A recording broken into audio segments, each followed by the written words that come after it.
On today's show, the greatness of Alex Ovechkin, and is there the possibility that Evgeny Kuznetsov lands with an NHL team?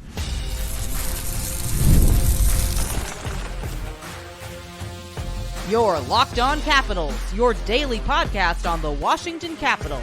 Part of the Locked On Podcast Network. Your team every day.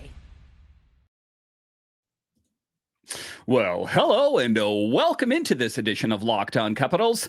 I'm so glad you decided to join me today. As always, this podcast is free and available on all the major platforms, including the SiriusXM app and on YouTube. And I want to thank you for making this your first listen each and every day. My name is Dan Holme. I've covered the Capitals for the last 3 seasons for Locked On and various other outlets before that. I'm also the host of the weekly show called The Capitals Minute Cast, available wherever you find your podcasts. You can find me on Twitter. It's at DanCaps218. You can find the show on Twitter. It's at Locked On Caps. And the best way that you can help grow the show is to subscribe to Locked On Capitals on YouTube and comment anything down below.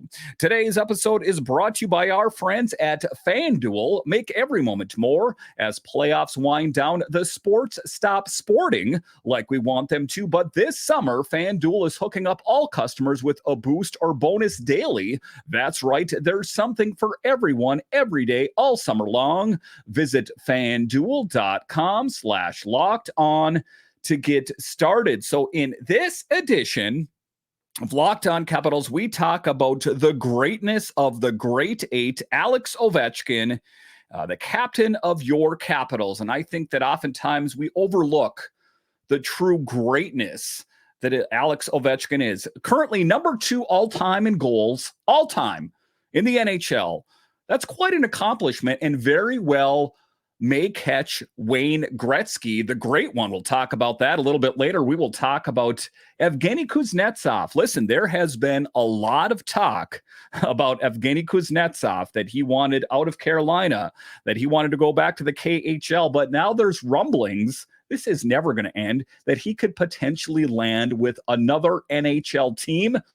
We'll talk about that a little bit later. We will talk about Spencer Carbery's thoughts on the Hershey Bears winning the Calder Cup and what players really popped off the page.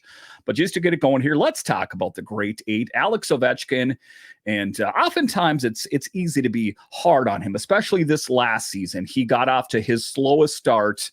And there was people talking about that. He's washed, hang it up, retire. He's no good anymore. But we forget the many accomplishments that Alex Ovechkin has achieved throughout his career. And what did he do even last year? He proved us all wrong after the All-Star break. Man on a mission. Slowest start, turned on the Jets in the second half of the season. So to fully appreciate how great Alex Ovechkin, sometimes I think it's important to take a moment and just take a look at the full scope of his career. And let's do that in this first segment, talking about the greatness of Alex Ovechkin and the legendary career of Ovi. The legendary career of Alex Ovechkin, widely considered one of the greatest hockey players of all time, is an awe-inspiring tale of skill, resilience, and leadership. From his sensational NHL debut in 2005 to his historic 18th 30-goal season in 2024, Ovechkin has adorned the ice with his remarkable talent for nearly 2 decades. Talking about Ovechkin's achievement in the NHL. And those are the things that sometimes you have to stop and think about, like, well, what has he all accomplished? There's been a lot of things. And I mean, there's even more than to go over in one segment, but this guy has been there and done that. But let's dig into that a little bit here.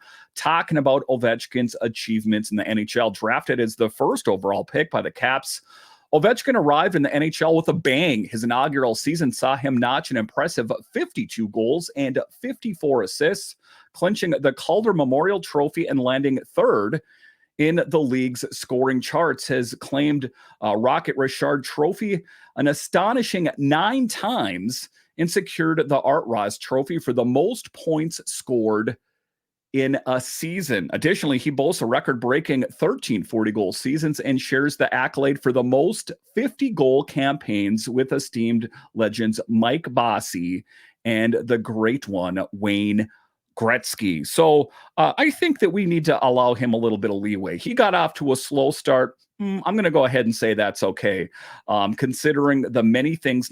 Just the awards are great, but what he did for hockey in Washington revolutionized, reinvigorated. A lot of kids picked up hockey for the first time because they looked up to Alex Ovechkin, and no doubt still do.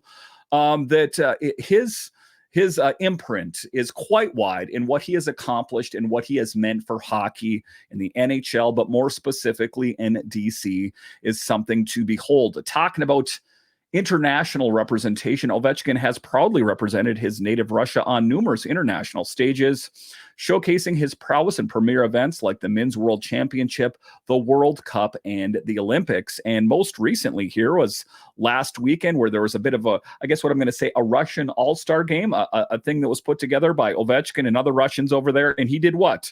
A game that was kind of lighthearted, all things considered. He scored a goal. So mess around and score a goal. That's what Alex Ovechkin does, turning on the Jets. And a bit of an interesting guy, a guy that's a bit stoic in one moment, a guy that's a bit goofy, like I talked about in yesterday's show with the emojis, quite a widespread personality and quite an athlete. That is what we know for sure. But the biggest thing is, for us Capitals fans, is the impact on the Capitals. I'm glad that he did big things on the world stage, and I'm glad that he did this. But what has he meant for the home team?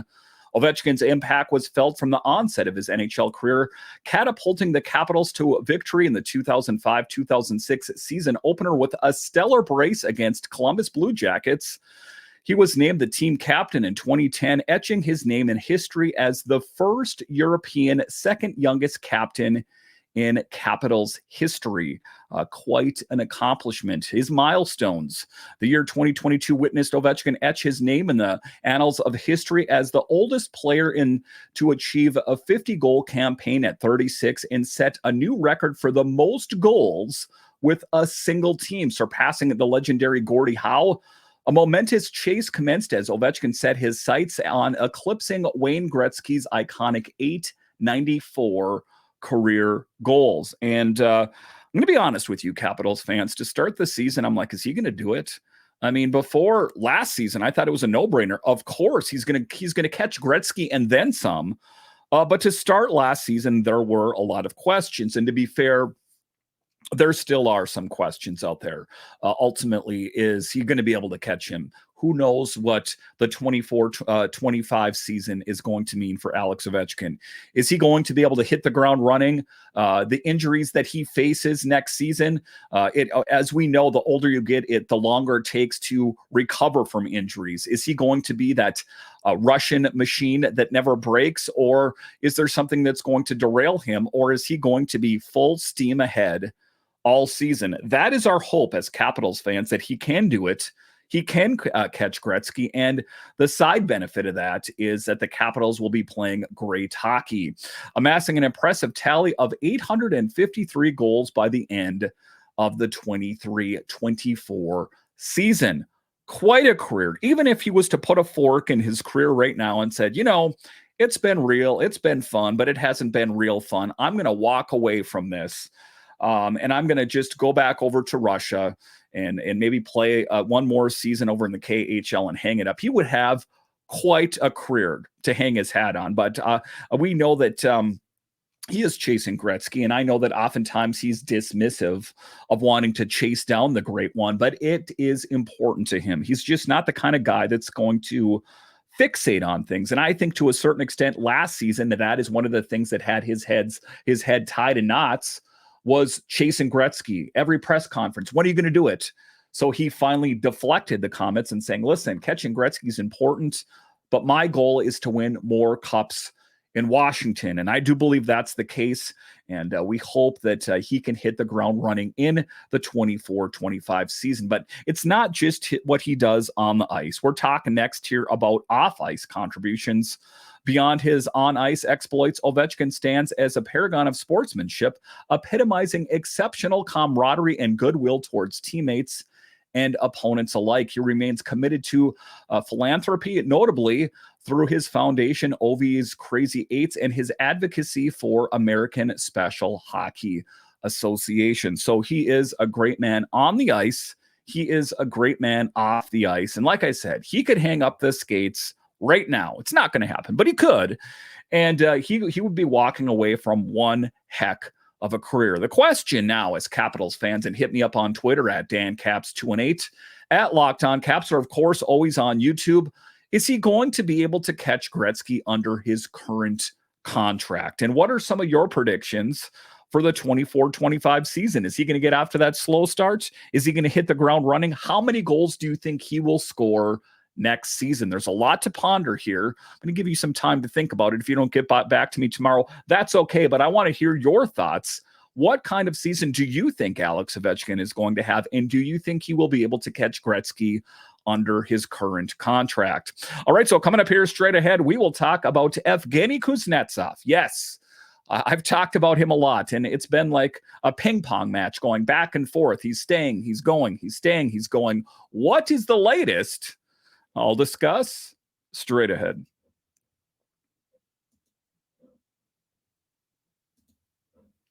I love sports. I love them so much. I never want them to stop. But as the playoffs wind down, we get fewer games, and the sports aren't sporting like I want them to. But FanDuel lets me keep the sports going whenever I want. All I have to do is open up the app, dream up bets anytime I'm in the mood. And let's not forget, sports fans, I know that this is the dog days of sports. I know that training camps are opening up for the NFL. I know that there's no hockey being played, but that your Washington Nationals are still playing baseball. So there is still plenty to bet on. So, and this summer, FanDuel is hooking up all customers with a boost or bonus daily. That's right. There is something for everyone every day, all summer long. So head over to FanDuel.com and start making the most of your summer. FanDuel, official sports betting partner of Major League Baseball.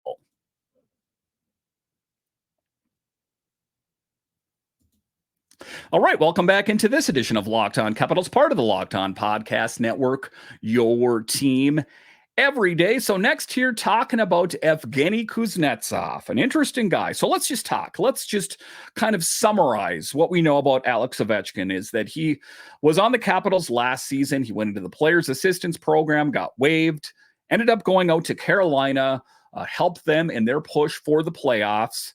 And then we hear recently that he wants to go back to the KHL. And Carolina's like, we like that idea. How about we put you on unconditional waivers for the purpose of mutual contract termination? And so we hear that he wants to go over to the KHL, but the KHL is like, hey, whoa, hold on.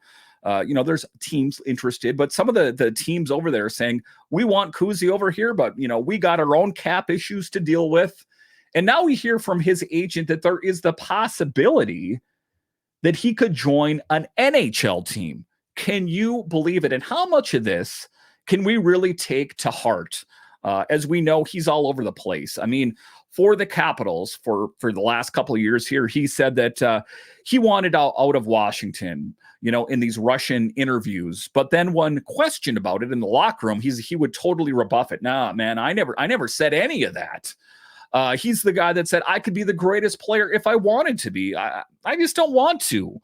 He is an interesting guy. And some people would question, is he worth it? And this guy that is kind of a pain in the butt, if you know what I mean, is he worth it? Why do these teams go through all of this for a guy that has had questionable results the last couple of years? Former first-round pick, that's what it's all about. They're hoping that they can coax out some of the great inner Evgeny Kuznetsov, the Evgeny Kuznetsov that once was. I guess what the Capitals are hoping for from Pierre-Luc Dubois. Maybe I went too far there. But so that is the tough position. So that was the talk today about Evgeny Kuznetsov that, I thought I had everything set. He was going to go over to the KHL. It was just going to take a little while. Maybe he would take the summer off and, spend some time with his family, maybe have a barbecue with Ovechkins, something like that. But there is more to talk about with Kuzi.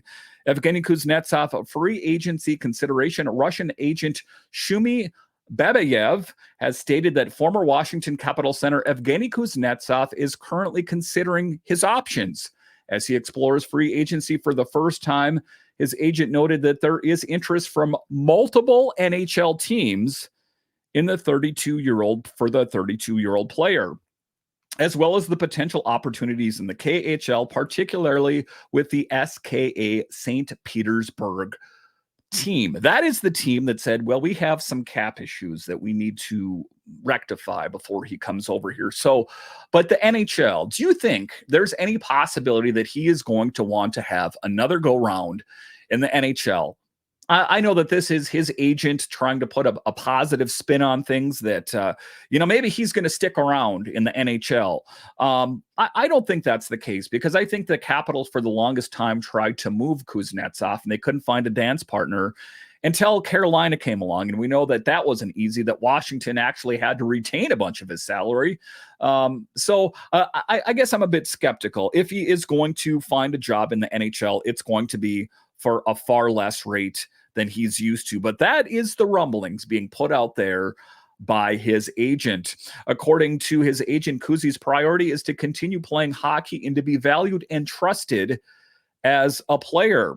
He emphasized Kuzi's physical condition and expressed confidence in his ability to contribute positively to any team that recognizes and supports his talents. So again, if Kuznetsov wants to be taken seriously, I think the best way to do that is to put aside any issues that you have. Try to put your quirky behavior in a box and lock that up, and just keep it locked up until your NHL career or your hockey career is over. Because I think, some of his odd comments, some of his odd behavior, I think has been detrimental to his career.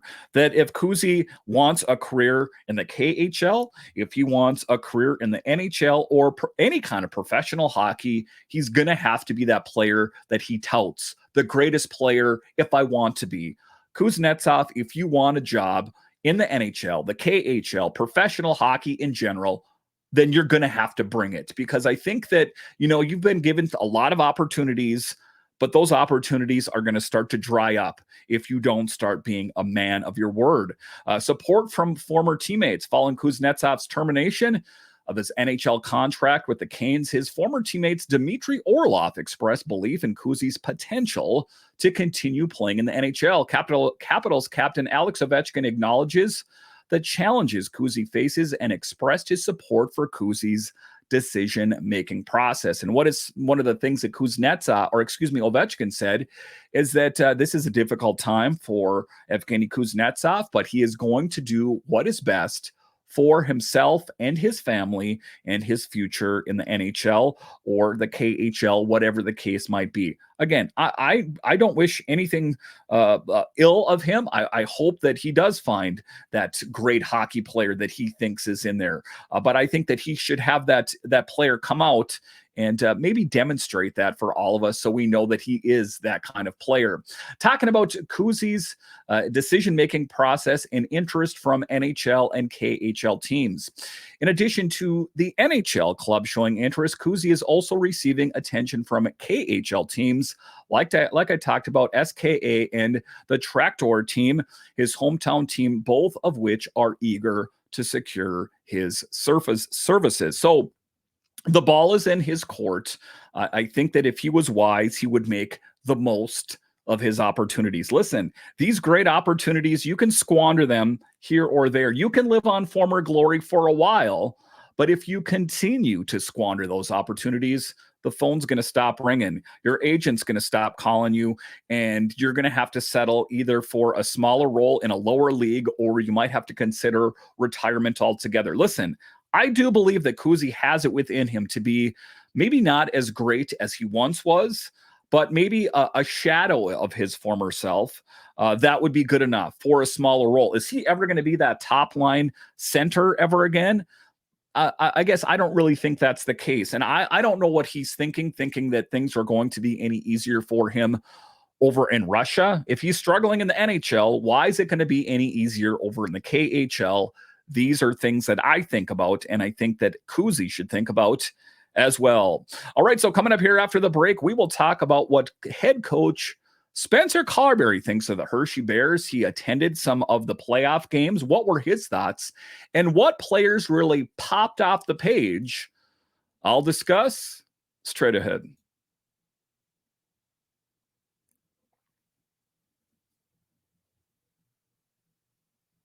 All right, welcome back into this edition of Locked On Capitals, part of the Locked On Podcast Network, your team every day. Next here, talking about Spencer Carbery and his thoughts on the Hershey Bears Calder Cup run and subsequent back-to-back wins. Let's hear it for the Bears. I'm still going on that. I think they're going to make it a three-peat. Let's hope for that. Certain players jumped off the page. Some of those players could potentially be due for a promotion. It's a crowded house with the additions. These players from Hershey are really going to need to pop off the page in order to find a spot on the big team. But you know who we're talking about? Pierre Dubé. We're talking about Ethan Frank. We're talking about Vincent Iorio, perhaps Dylan McElrath, Chase Prisky, these kind of players that played a big role for the Hershey Bears, not to mention Hunter Shepard. Again, I thought that this was going to be the year for Hunter Shepard. Still might be. I guess the jury is still out on that one. But what is Spencer Carbery's thoughts on the Bears and the players playing down there, and what were his thoughts? So talking about the Calder Cup playoffs during the 2024 Calder Cup playoffs, Capitals head coach Spencer Carbery closely observed the Hershey Bears, attending both the Eastern Conference Finals and the Calder Cup Finals. His presence was to scout potential players for the upcoming season. The Bears eventually clinched their 13th Calder Cup after Matt Strome scored in overtime of Game 6 against the Coachella Valley Firebirds. He's another guy that, I don't know. I'm not going to say that he's NHL ready, but he is definitely trending in that direction. Talking about development camp and player recognition 2 weeks after their victory, Carbery commended the team's performance during the development camp, particularly highlighting the exceptional goaltending and the individual contributions of a player named Shep Daddy. Despite statistics not fully reflecting the previous year's achievements, Carbery emphasized Shep's remarkable consistent winning performances over 2 years. And, I get it. I understand. The Logan Thompson thing, I understand, is that you take a look at Logan Thompson, you take a look at Charlie Lindgren, contract years for both of them, and you take a look at Charlie Lindgren, had a really great season. Is that sustainable? Can he duplicate that success next year?